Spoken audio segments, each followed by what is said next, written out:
Nice. Kind of in that same vein, what are your thoughts on carnivore for children?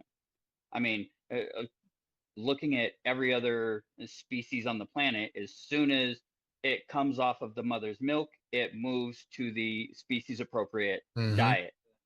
So in in that in that thought process, wouldn't it be feasible that if we are as carnivores eating a species appropriate diet, as soon as the child is weaned off of mother's milk, moving towards scrambled eggs or pureed meat Hmm. or something of that sort? Do you see any complications, I guess would be a word for it with that? Um, in my opinion, no. However, there is once again nuance here because humans are it's not to I don't want to lend credence to the idea that humans they're since they're different from other animals because we have the ability to reason and that's why we can communicate and all that, and therefore we're completely different in every respect, and therefore we can just eat Right. whatever we want. I don't want to lend credence to that idea, but it is true. There's an element of truth to it that there is some slight difference, and the reason for that is because when it comes to like discussing what a species appropriate diet is for an organism,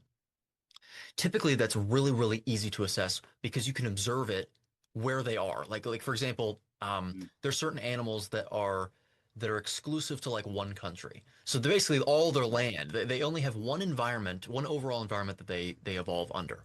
Human beings Hmm. are different and have been for the last 13,000 years because ever since the Agrarian Revolution, this allowed for mass migration of human beings throughout to basically migrate to the entire world, like all across the Right. world. Our ubiquity is completely, it's far greater than any other animal. And so that does add Mhm. some potential nuance. I don't think that 13,000 years has been enough for us to have caused us to like require some carbohydrates, for example. Maybe one or two Right. people. It's hard to even tell if that's the case or not. Um, Hmm. it's hard to perform science at all that would even give us any answers on that.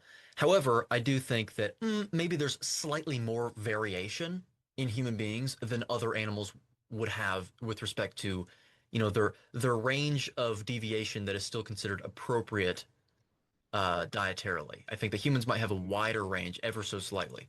So that's why I said in the beginning, I don't want to lend credence to the idea that it's all the way out here, okay? Like, I don't think that's true at Right. all. But maybe there's Yeah. slight variation. Like, for example, dairy introduction or something like that. There's a slight amount of Hmm. carbs from dairy, something like that. And the reason I bring this up is because there is some potential that if 13,000 years causes us to have some slight variation, then maybe if someone's eating a diet that is not just a slight variation away from what they're supposed to be consuming, but is massive, which is what you see, which is really what you've seen in the last 100 years.